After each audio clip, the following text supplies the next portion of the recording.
Hey, hey, hey, hey. Hey, hey, hey, hey, hey, hey. Black excellence, black beauty, and black pride. Black power from all diasporas coincide. Progressive truth and regression eventually collide. May the beauty of the people no longer be set aside. May the black queen's grace continually mesmerize the millions who couldn't see it when looking into her eyes. And the black man's plight no longer be the disguise. Oppression, emasculation, they wanna castricize him. Take him away from the black queen, put him inside prison for slave labor, he institutionalized. Wondering on the outside, is she willing to ride? Is she willing to ride? Is she willing to fight for the love, even despite the fact that he doing time? Love that conquers all will never fade with time. If she don't choose the love that appreciates every life, his flame might get dim in the marriage. The Urban Impact Show is sponsored by Green and Wood Media Services. Green and Wood uses digital media to help businesses, political campaigns, and organizations grow while increasing their community impact. Green and Wood Media is pleased to offer a digital media buying fellowship to train, develop, and mentor young people interested in digital media, politics, and advertising. Learn more at greenandwoodmedia.com.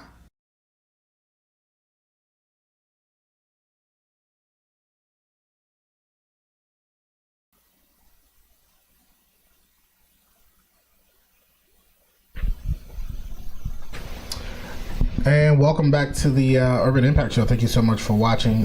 We are your host. I'm Rob Johnson. I'm Brittany Dudley. I'm Dewana Bradley. And I'm Luana Nelson Brown. Boy, that's a stacked cast. Let me tell you. Boy, let me tell you. Send help. We're looking for another male host, so please, if you know of anybody, we are definitely interested so that he can sit in this seat. And sometimes during these Sunday shows. Hey everybody, thank you so much for watching. You are watching the Urban Impact Show. We are live from the studio right here. What city are we in, Dewan? We are in Windsor Heights. I always ask that question because my first instinct is to say Clive. So Oh no! I'm gonna say Urbandale. So we are live from the studio in Windsor Heights. This space is available for private events and booking. All you have to do is call or text with questions 515-996-0326. Again, we are live from the studio right here in Windsor Heights, and this space is available for private events and booking. All you have to do is call or text with questions 515-996-0326. Man, do me a favor before I hand this over. Press the share button. Press the share button. Come on, y'all. Press the share button. All right, Dewana, what are we talking about today? All right, before we get into what we're talking about, y'all just need to know right now, I have the Kansas City Chiefs game on one side of me right now. So the score is 24-24. It is currently tied. So you will see me look down from time to time so I can catch that score. Is in possession of Kansas City right now. I am rooting for the Chiefs. So if you hear me yell out a scream, everything's okay. I'm just excited that Kansas City will win the game. I'm calling that ahead of time. Rob's hating because the Bears did not make it anywhere. But we'll talk about that on another show. Anywhere? Oh Did they even make it to the to the finals or whatever they? Think you know what? This is what I love about my co-host. I'm just serious. That's not really the point, I don't All think. All Bears fans unite. I'm with you, Rob. Jump in the comments. That's as far as they can go. Wow. Hate coming. I just don't The understand. Bears, the greatest football team of all time. I mean, whatever though. Maybe at one time they were, but I just like giving you a hard time. yeah. Of course. Thank you, Brittany. Brittany's been on it. She's like on the Bears. She has. Right? I don't ever want to see the two of you in Chicago. Thank you very much. Yeah, I won't be visiting y'all in Chicago. I will not be in Chicago. When we going? We got. I'm ready. I need a food trip. I can do a day food trip. Let me tell you. Okay, Have you ever had Harold's chicken? Absolutely. Oh yeah. See, now I'm hungry. Why did you even say that? I could use some Harold's right now. We just gave a plug. Yeah, We sure did. Without about giving us a dime. Send chicken to the show. Chicken. I need $2,000. All right. Let's get going. All right. So for today's show, we are talking about racially biased policing in Iowa, and we have with us Lori Young and Harvey Harrison. They are both with Just Voices Iowa. Harvey is the founder, and Lori is the director of communications and operations. So please help us welcome Lori and Harvey to the show. Yay! Welcome. Lori and Harvey, can you hear us? Give me a second. Try it. Test them again. All right, Lori and Harvey, can you hear us? Yes. Yes. Oh, wow. I'm looking at the screen and I can see y'all right now. Look, Lori looking good in the glasses. I love that. You know, I see. Yeah. Can I just tell a quick story I about can't Lori? see without. Yes, you can. Go ahead. Lori, I gotta tell a quick story. When I first got to Des Moines, as y'all know, I knew absolutely nobody, right? And here I am, this kid. I'm 18 years old. Now I'm 34. Here in Des Moines, just trying to figure it out. And Miss Lori Young was one of the very first people to really pretty much be like a surrogate mom here in Des Moines for me. I remember meeting Jordan and her other kids and stuff like that, and she has, ever since then, she's literally been right there. Every event I've had, everything I've done in Des Moines, let me tell you, Lori has really been right there. Yeah, no, for real. Absolutely. I was like, man, thank you. And so I always like to make sure, Love you, Rob. in moments like this where you give people their due respect. Yes. Publicly. You know, we love people in private so much. Yeah. Absolutely. You know, and nobody really knows what they did for somebody. Right. You know? Absolutely. So shout out to you, Miss Lori Young. So, sorry I don't have a story about you, Harvey. I'm sure you're awesome. Harvey is awesome, we know, because he's working with Lori. Yes. So, and I know that On this project, something like this. Exactly. Yeah. Sorry, Dawn, I kind of. No, it's all good. It's all good. I'm just going to start off with having Lori and Harvey share a little bit about Just Voice Iowa, just to share with our viewers who may or may not know what that's all about. So either one of you, just tell us a little bit about the organization. All right. Thank you so much for having us. We are delighted to be here. We're honored to be asked. Rob and I go way back, and I'm so proud of how God has grown you. And I was there when you preached your first sermon at Union, and you've just been a blessing to our community. Really, you have. But my name's Lori Young, as you guys know. I'm the Director of Communications and Operations at Just Voices Iowa. We're a new nonprofit, 501c3 certified. And I'm just going to start with saying what our vision is. Our vision is a society free from racial oppression. That's a big thing to imagine. But that is our vision, and our vision should be, aspiring and far-reaching. But our mission is to educate, collaborate, and advocate to end racially biased policing in Des Moines and across Iowa. And we do that in various ways because we start with the premise of understanding that there is racially biased policing in Des Moines. We know this to be a fact based on our research, and we do extensive research. But for me, the passion goes back to one of my number one value. I hired a life coach about 10 years ago. You might know him. His name is Ernest Phillips. He has a business called Tug, right? Yeah, Truth, Understanding, and Grace. And he was a life coach. So I hired him, and he took me through an exercise that helped me identify my number one value in life. We started with 100 values.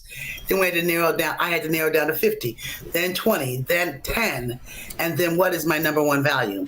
And as I went through that self-evaluation, I found my number one value in life is fairness and justice. And so that is why I do the work that I do, because our people, after over 500 years of oppression, have never really experienced fairness or justice. I'm the mother of 2 Black sons, 36 and 30. And I've always prayed over them, hoped that they never got pulled over by the police, hope that they never got involved in any kind of criminal activity. And so far, God has been good, and he's kept me and my sons. But I have to fight for my people. And so my passion is fairness and justice as it applies in my own hometown where I was born and raised, and my people, Black people of America. So that's why I do what I do. That's why Just Voices exists. We exist to speak truth, because in truth there's freedom, and then to seek justice. And so that's a little bit of background about me. I'm going to toss it to Harvey, who's going to explain a little bit more about the approach we take to end racially biased policing. Harvey? Thanks, Lori. I got involved in this work in retirement after I read Michelle Alexander's book, The New Jim Crow. The work is an extension of what I did during my law practice. I practiced law in Des Moines for a little over 40 years before I retired in 2011. And what we're doing in Just Voices is trying to attack the systemic systems of policing that suppresses Black and brown folks around the state, around the nation. We focus on Des Moines because it can seem overwhelming to try to challenge systemic issues, but when you do it on a local level, then it becomes, in theory, more doable. So that's what we do. We do it primarily, as Lori said, through research, data collection, and advocacy. And the research that we do is twofold. One, we do collect the stories of people who have been racially profiled. We also then file Freedom of Information Act requests with various governmental departments to get the data that they have on that. And then we publish our results. And we've done several publications over the course of the couple of years that Just Voices has been in a place, and about 3 beyond that since I started doing the work in 2014. The immediate project we have, we'll talk about probably a little bit more later on. So the goal in all of this, as I said, is to bring about systemic changes. And what we do then when we get the stories and the research is we try to do advocacy. And by that, it means we don't particularly lobby, but what we do is we try to educate people. We do shows like this. We make presentations to the city council, and this will be one of about 4, I think, presentations that we'll be doing over the course of the next 2.5 months. So that's how we spend our time. And Lori, you want to talk a little bit more about how we got to where we are? Yeah, so Harvey, as he said, has been working on racial justice and policing since 2014, probably. I have as well, on a volunteer basis. I've been very active with Iowa CCI, which is Iowa Citizens for Community Improvement, and we formed a racial justice team in 2014. Harvey and I, our paths crossed in 2018, and he shared with me his vision for establishing a website, a platform to house all this data, house all these stories, and I became involved with Just Voices Iowa. So we're not, sharing all this data and sharing these, oh my God, heart-wrenching stories of racially biased policing in Des Moines for the fun of it. It's about changing the system. It's about advocacy. So our advocacy work individually dates back to 2014 for both of us. But I wanted to just tell quickly what the latest is that's going on in terms of advocacy and changing and having police reform in Des Moines. Now, as I said, Harvey and I joined forces in 2018, and that was when we first approached the Des Moines City Council about the issue of racial profiling. That was the spring of 2018, so we're coming up on 4 years. This is not easy and quick work. So since then, we have been successful and we cherish the small victories that we've had, but we have seen the passage of the anti-racial profiling ordinance in the city of Des Moines, which makes racial profiling illegal. We have done work to refine and improve the complaint process. So when someone feels they've been wronged by the Des Moines Police Department, we made the Des Moines Police Department change their process and improve it to make it easier to access, easier to navigate through, etc. We've also seen the creation of the Marijuana Task Force. So once the anti-racial profiling ordinance was passed in June 2020, the city council saw fit to form a marijuana task force. And what that task force did was really study how marijuana possession is enforced in Des Moines, but compare Des Moines to other cities like our size, and also look at the state laws and city laws that are in place. So how can we change with those parameters? How can we change and make marijuana possession, recreational levels of marijuana possession, a low level priority? So we got that done. Out of the meetings with the city council and city leadership, we've also seen the issuance of a proposal to study how data is collected in policing in Des Moines, and a firm was hired. It's called Public Works LLC, and they were hired to really study how Des Moines collects data, Des Moines Police collect data, and make a recommendation. So there have been small victories, very hard fought, very, very long and hard fought victories. But all this is against the backdrop of a huge wall from our city leadership, the Des Moines Police Department, city manager, that deny that racially biased policing happens here. They've been very resistant. They fought us tooth and nail all along the way.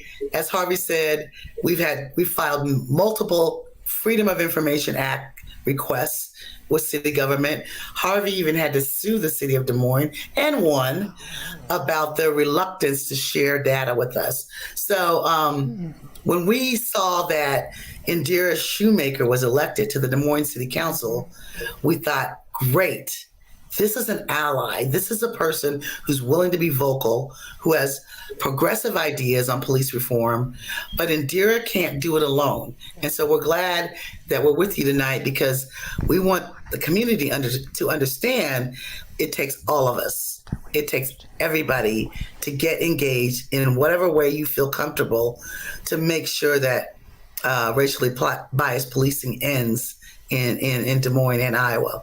So that's our little intro. Thank you so much. Lori, can I add one thing just so people don't walk out with a misimpression? Yeah. We didn't do any of this by ourselves. No. We've worked with lots of other organizations, CCI, the NAACP, the ACLU of Iowa, LULAC, and a number of others. Surge, that's right. So it's been very much a community-based process, and we simply are immersed within that. That is good point. Thank you, Harvey. Can you hear? Can you hear me? Okay, great. Very comprehensive information. I totally appreciate that. And I think it's probably the most comprehensive information anyone's ever given around this topic and around this issue. And I love that you described how the data works, because you requested data, was denied. That didn't stop you. You still got data from the department. However, you also got data from the community. Right. Can you tell us a little bit about why it's so important? Because we're talking about what people can do. Why is it so important to hear our stories and how that connects to the data to tell a full picture of the story? Thank you. I'll start, Harvey, and you add in.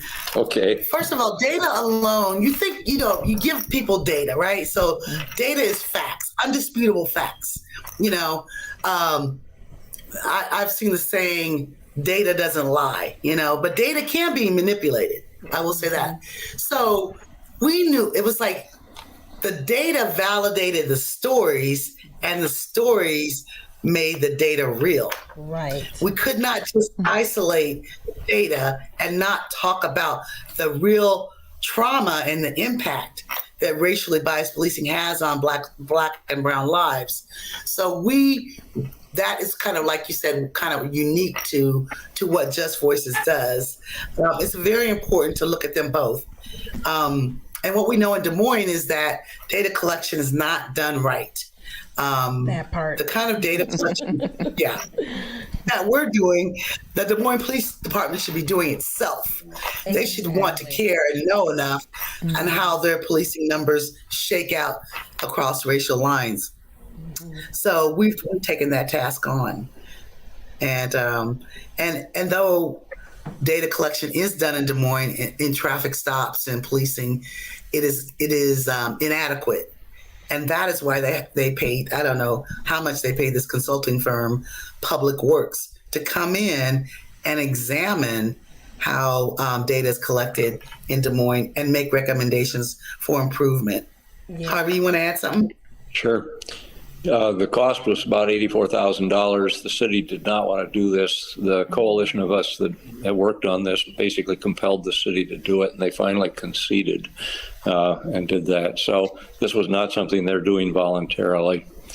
The heart and soul of all of this is the stories of the people who have actually been subjected to racially biased policing.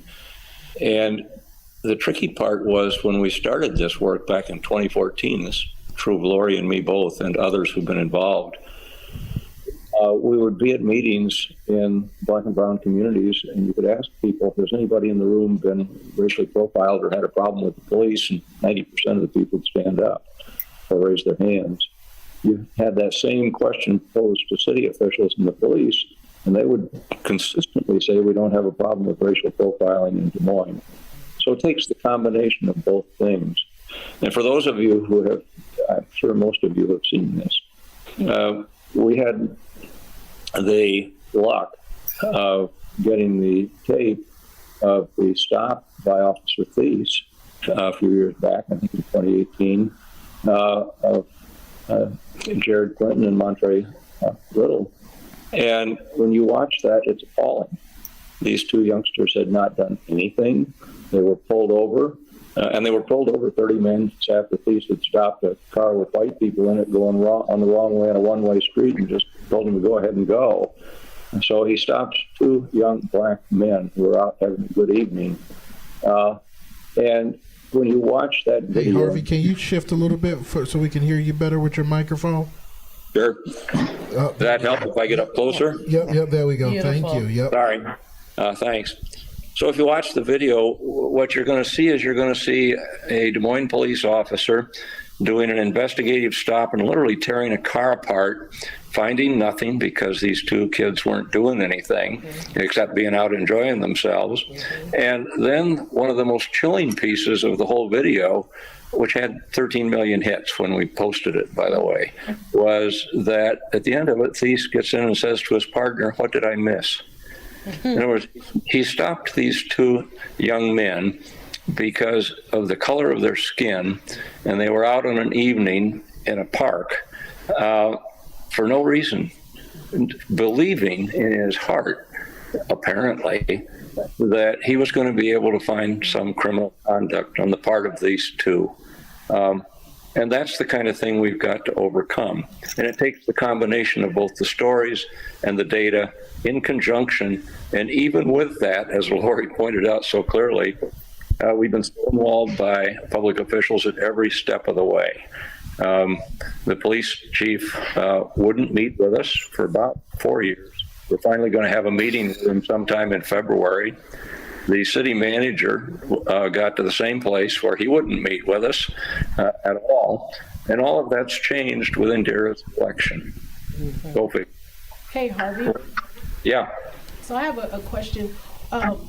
So do you, when you guys get information or you guys get people coming to you, what city specifically in the metro do you think you guys see a lot of racial profiling? I think, you know, from my experience, I moved to Johnston a few years ago, and I feel like just with my experience, I see a lot of racial profiling in Johnston. I don't know what it is or why that is. I even have lived in Grimes, and it's like less, which that is like down the street, you know, but there was one while I would literally, I felt like at a point, like the police knew our car, because it was like often that we were getting pulled over, you know, and it would be like little things, like they were almost looking to catch us with something or doing something.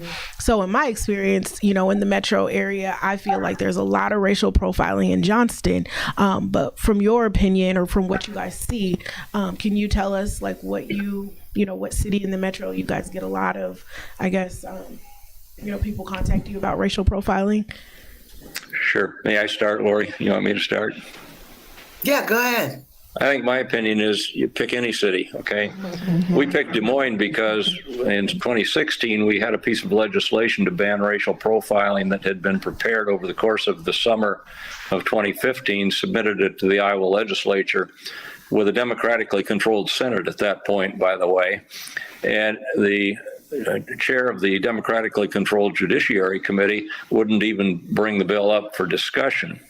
So then we had to rethink and focus back on where can we try to make an impact. And we figured, okay, let's start with Des Moines. And that's what we've done. I believe we could pick any city, not only in the metropolitan area, but in Iowa in general, and we're going to get radical disproportionality with it. So I don't think it matters. I can tell you, I've got stories out of Johnston. I mean, if you want to hear them, but we'll do that at another time. Lori, what's your? I think actually. Yeah, I would. Go ahead. Go ahead, Lori.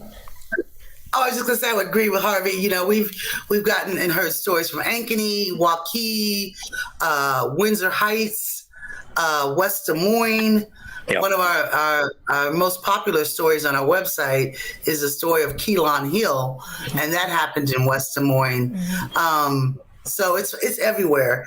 But we are the capital city. We are the largest population of Black people in the state, and you would think that the capital city of a state would want to be trailblazers, set examples, establish models that other smaller cities in Iowa would follow.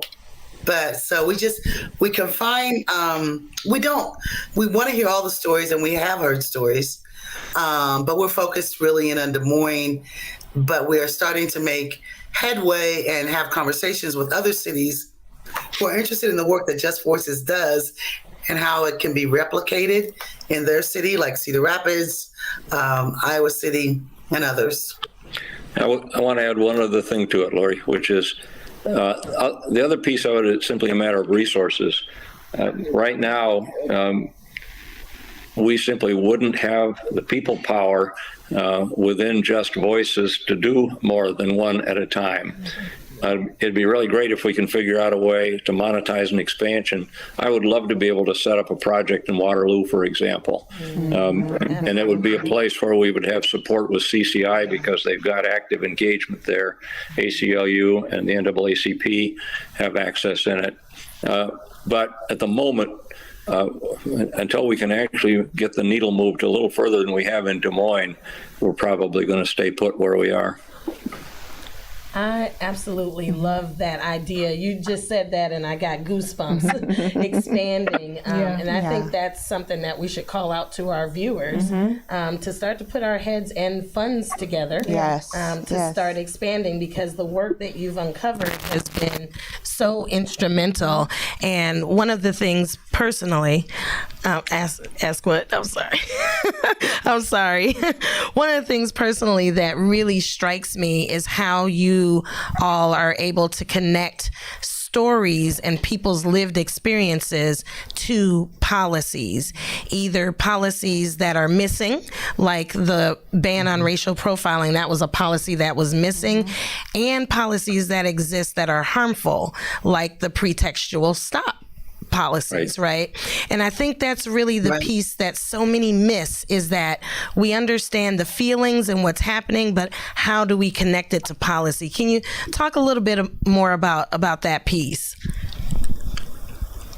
Lori? Yeah, I'll start there. Yeah, I'm glad you brought up Pretextual Stops, because I don't think everybody knows what that means. So So the basic definition is a pretextual stop is when law enforcement pulls over someone based on okay, so let's say the little light above your license plate in the back is burnt out, right?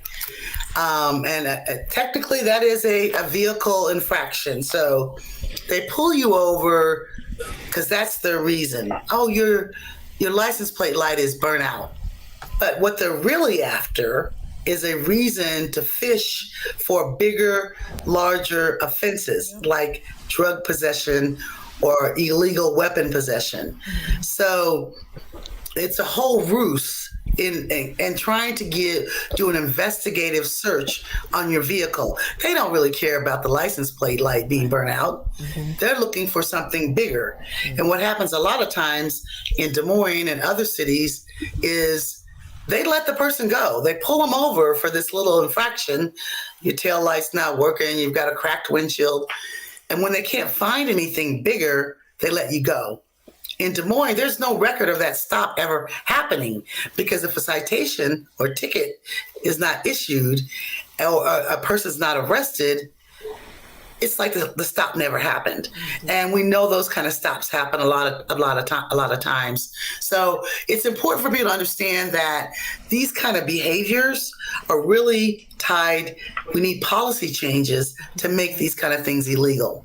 Now, pretextual stops have been ruled legal by the Iowa Supreme Court, but that doesn't mean we don't keep pushing and demanding. It's very, even on a national basis, it's very hard to get a law change around pretextual stops because the police's justification is, hey, you have a vehicle that's not functioning right.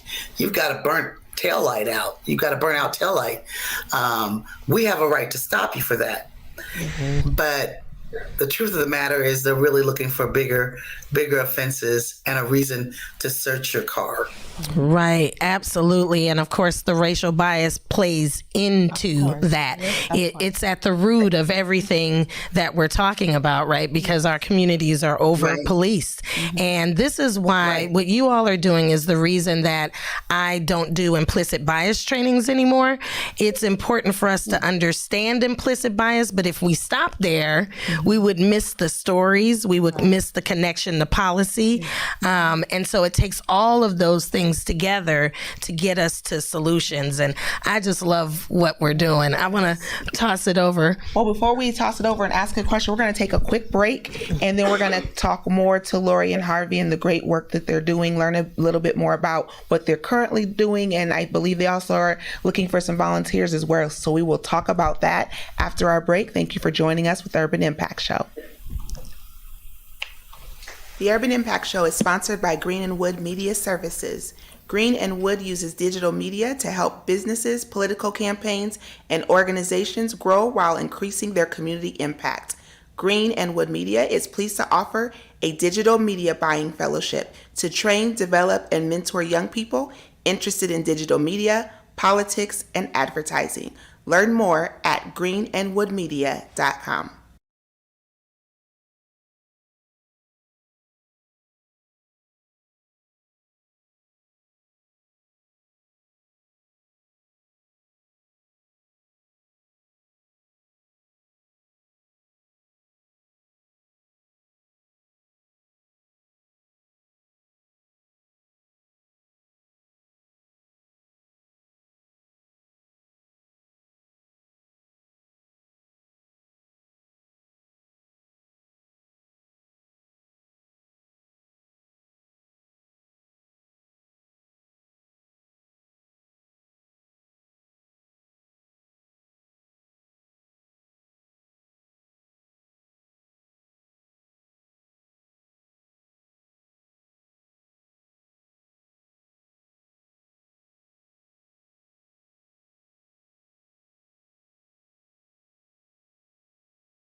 Hey, welcome back, everybody. Thank you so much for tuning in. Man, I looked at the shares during the break, and I see that we're up to almost 30 shares. For Awesome. So thank you all so much. Thank you. Definitely a good thing to see when we are getting shares, because that opens us up to new audiences. Really quick, I got a quick story, and then I know my other hosts are going to jump in here. I was 11 years old in Chicago, over on 76 in Loomis. I was walking through the complex area where I lived at with my two older sisters and my mother. I had on a gray hoodie. I was walking through the complex. Next thing I know, I look up. There's these flashing lights behind me. I'm 11. I keep walking because I know they're not there for me, because I'm not Driving. I'm not driving. 12.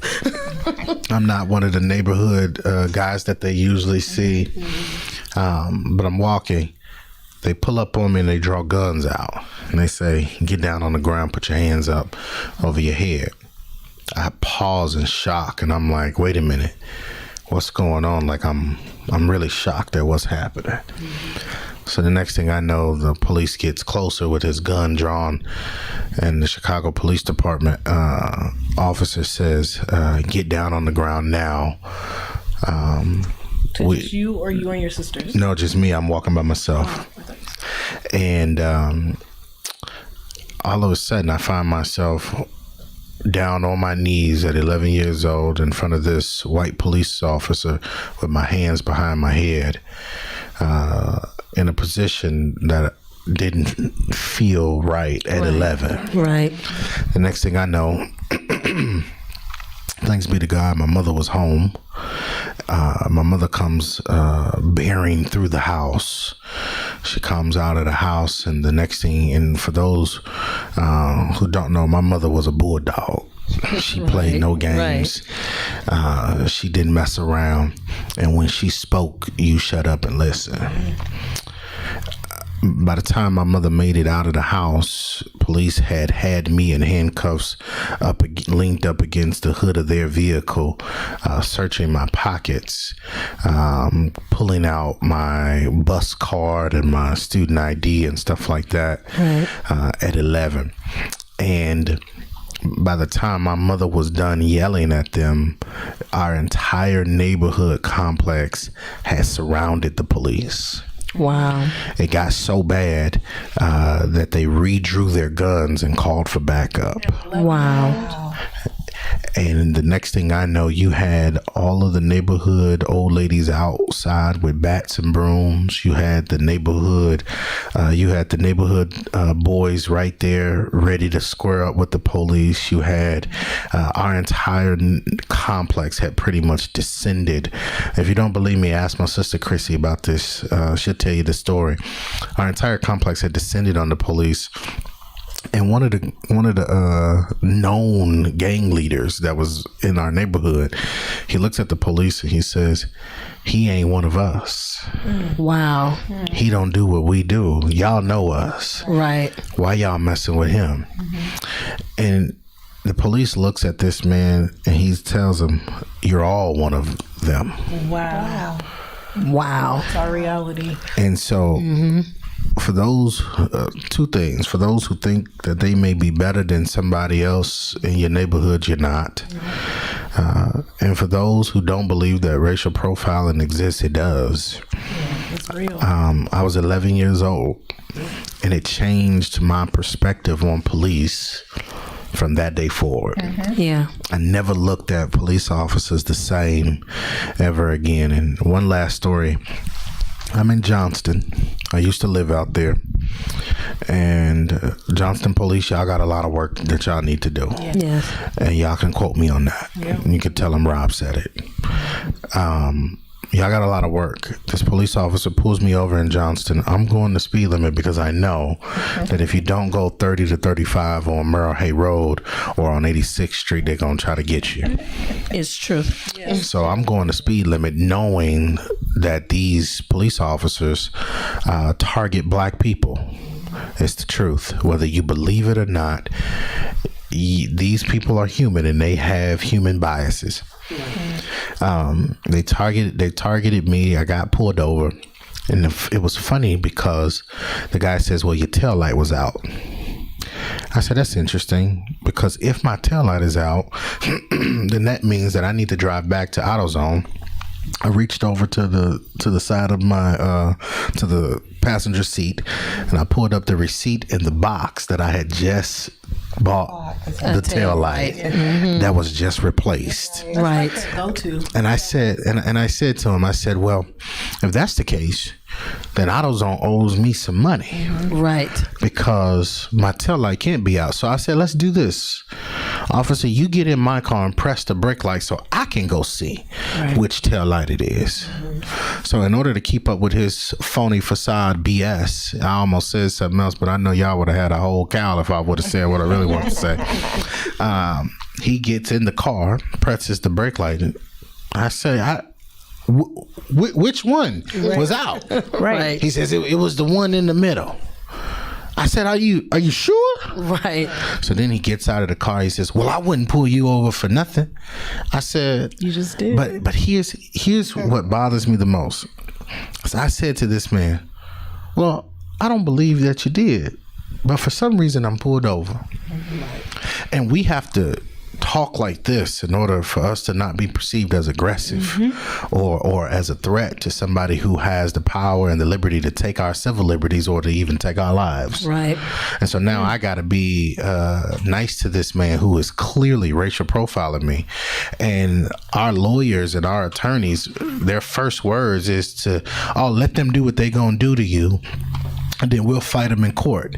Then we sit up here and we get to court, and then the judge is just as racist as the police officer. Correct. And then the county attorney is just as racist as the police officer. Correct. Which is why it leads me to my last and final point, is that this Polk County attorney's race is more than about whose name is on the ballot, but it's about who's going to do what is right for black folks. Yes. Absolutely. Black folks are the ones suffering. Black folks are the ones in hurt and pain. I mean, look at what just happened. They just raided 30 black folks' houses, took away all of these black men to put them in federal prison off of what? Off of some weed charges? Exactly.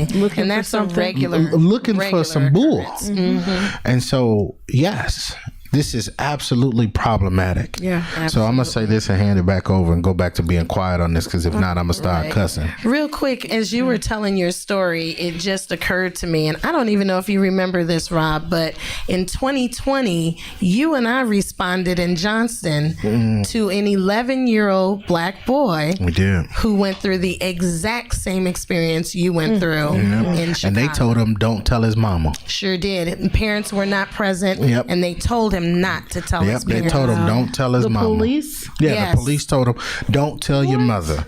And then when we got on the news, the mayor of Johnston responded with a cookie cutter response, talking about she was going to put together a task force to help look into it, and we still ain't heard nothing back yet. It's true. There's been, I think, one position, a community position that's been created, but there's still as yet no task force. And out there in Johnston, you know my number and my address. I'd be happy to serve on that task force with you, as would Brittany, because we both live there. So This is about who we elect to office, y'all. absolutely. Elections have consequences. We gotta pay who attention we get ready to put into this governor's matching in this year has a consequence. Who we going to put in these county attorney seats, and who we're going to put on city councils and our school boards. These elections have consequences. The folks just voted Toni Morrison's book to be removed from all schools in that Missouri school district. Yes. Right? Wow. A book written by this black woman talking about racism has now been voted to be removed. What? Like We this just is fought this. Guess where? In Johnston. 2 books written by people of color in our district. Yeah. so. Listen, real. y'all, pay attention to what's going on, because look. When Indira got elected to the city council, I knew that the rules was going to change. That part. I knew that the rules was going to change. And nobody is against the Robert Rules of Order. I understand that's a standard thing. Even though they're I get it. inherently racist. I get it. But at the same time, we have to remember that rule they've been doing this for years. Correct. And that rule has just now been put into effect. At the end of the day, elections have consequences. If you want to change your police department, change who sits on city council. If you want to change how your babies are educated, change who sits on the school board. If you want to make sure that we have equal wages, if we have great health care, if we are going to do what we can to make sure that we're funding the right cities and the right places to do these programs, you got to change who's in the governor's office and who is your state legislators. Absolutely. No, absolutely. Rob Johnson 4. You gonna fill in that blank? Rob Johnson 4. We're gonna fill in the blank. Lori and I, we could really talk about this forever. I think Luana and I was talking at the break, like we could really keep this conversation going need a part for two. hours, because we will need a part 2 with you. But what I'd like to know is, because I think the work that you're doing is so important, and I think that this is a great opportunity for our listeners to really know, the dedication that you both have to this really great work. So my question for you both is what you're currently working on. I believe you need some volunteers for that as well. So we really want to talk about what's currently happening and how people can be a part of the great work that you're doing. Okay, thank you, Rob, for sharing those 2 stories, powerful stories. Yes. And this is the lived experience of the Black community. It has to be told. And there's a lot of people that have experienced what Rob experienced in Johnston that won't tell the story. And it's important to file complaints and all of that, because they want us to not talk about it, right? They want it to be a dirty little secret, and we need to expose that. But yes, thank you, Duana. Last June, we released a report, a 33-page report on the special enforcement team of the Des Moines Police Department. This is a team that operates from April through October, largely charged with finding illegal drugs and weapons. And we studied the activity of the special enforcement team for 5 years, 2016 through 2020. And what we found is that 60% of the arrests for marijuana possession, recreational levels of marijuana possession, 61% of the arrests were Blacks. That means they target zip codes like 50314, 50309, 50310. So anyway, the current project we're engaged in is studying the summer of 2020 protests. And we know we're after the truth. We know that over 40 protests were held after George Floyd was murdered. Over 40 protests in Des Moines and central Iowa. They lasted from right after George was murdered all the way into October. Rob organized many of these rallies and protests. We know that 208 people were arrested, 208 protesters were arrested, and 282 charges were levied against them. Some of those charges are still playing out, but we know the Des Moines Police Department's response was over-militarized, excessive force, rubber bullets, tear gas, flash bombs, totally out of the pocket. We are trying to study the summer of 2022 protests. No other organization in Des Moines is doing that. Why? We're studying it because the way the Des Moines Police Department responded must never happen again. Yeah. I recently went to a conference in Tucson, Arizona. It's the National Association for Civilian Oversight of Law Enforcement. The conference in Tucson, cities like Seattle, Chicago, Indianapolis, Raleigh, LA, New York, they've already studied their 2020 protests. Portland, they've already released their reports. And they found egregious infractions. Des Moines hasn't even looked back on it. That's what we're doing. But we're talking about hundreds of hours of manpower in research. We got to look at all those 208 people. We got to interview them. We got to look at the charges that were levied against them and what was the outcome. we're finding a lot of them were dismissed, but we got to study it. And so we need help. We need volunteers to help us with the research. We're talking 2 to 4 hours of your time per week. We'll train you. You don't have to have a law degree. You don't have to be a paralegal. You just have to care. You have to have passion. We'll train you on what you need. We need you to do. And then ultimately, we'll release a study.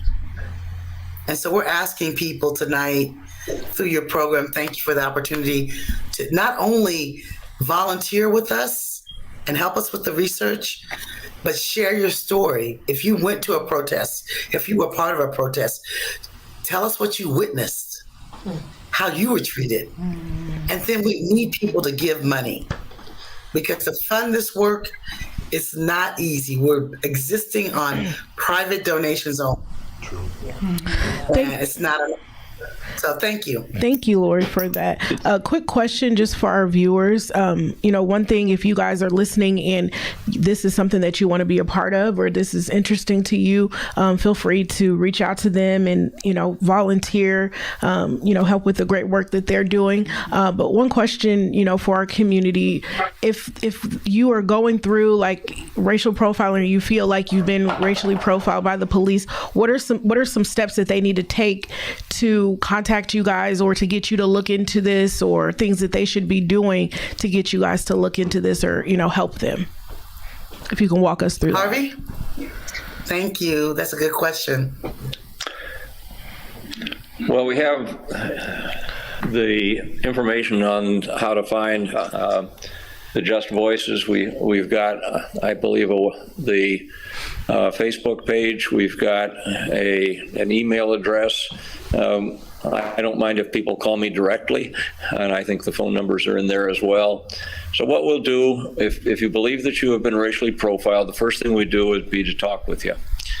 And if it seems appropriate, we'll help you file a complaint with the Des Moines Police Department. I won't tell you that a complaint will do any good, because they disappear into this kind of never-ending pit.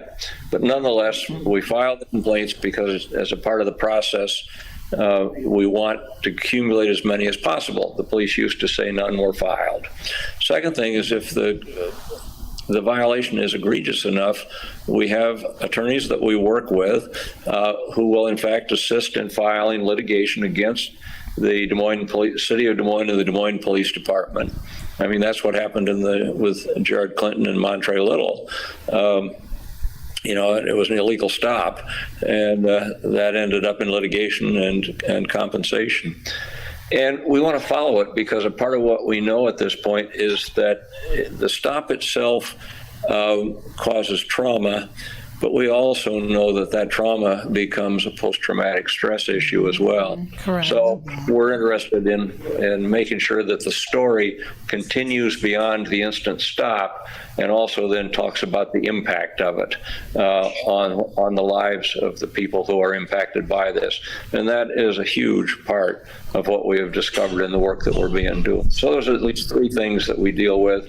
But the first piece is reach out. Don't be silent any longer. Exactly. The silence is in. And let me just drop one. Okay. Let me just drop one stat. Yes, don't be silent. Speak up. We're here to help you. We're here to advocate with you. Should, like Harvey said, you want to file a complaint. But Des Moines has paid out over $1.5 million in lawsuits. Wow. That were against the city of Des Moines and the Des Moines Police Department. In the last, I would say that covers 3 to 4 years. Yeah, these are taxpayers. And there's more coming because of both the sexual assault internally within the department and the lawsuits that have been filed as a result of the protests. So there's more dollars coming. Well, you know what? I hate to cut you all off, because this is great information. Yes.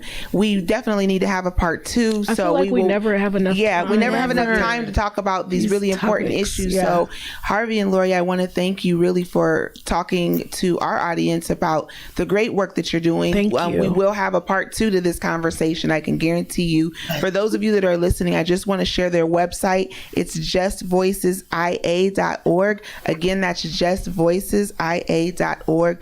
Please take a look at their website. You can see some of the stories of individuals who have been impacted by racial profiling. Again, Lori and Harvey, thank you so much for being on the Urban Impact Show, and we will make sure to get you back again to continue this conversation. You're welcome, and Thanks, thank you so much. guys. You guys are awesome. Yes. Thank you for all you do in the community. Thank you. Happy Sunday. Thank you. Happy Sunday. All right. Well, I have to start by saying my heart hurts because Kansas City did not win that game. So I'm just going to shift gears real quick because y'all don't normally see that side of me. I'm a little hurt this evening. Kansas City lost. I'm going to go with my best friend and I'm going to complain about it. And then I'm going to get back to business for the rest of the evening. But, you know, we did this show because I think it's so important to hear the stories of what people experience. Racial profiling is real. It's not anything that's made up. It is individuals' lived reality. I know for myself personally, every time those police lights come on, I'm ready to have a heart attack. And I'm ready to have a heart attack because of my lived experience of being surrounded by police and the guns being drawn when I was a teenager. I've never forgotten that. Just like Rob has never forgotten his experience at 11 years old and what happened. Just like that young man in Johnston who's 11 will never forget that experience. These are our real lived experiences. So when we say these things are happening, it's not a joke. It's not to try to get attention. It's not trying to make waves. It's because we need to fix the problem. And the problem can be fixed in many of ways. But I think what you heard from Lori and Harvey was their heart on making sure that, one, people don't push this under the rug, and two, that we do something about it. So we want to encourage you here at the Urban Impact Show to speak up. If you have been impacted by racial profiling, please reach out to these individuals. You know, we care about you. We love you. We appreciate you. And I know our time is short, so we are going to end everything here and ask you to join us next week on the Urban Impact Show. Have a good night, everyone. Have a good night. Bye.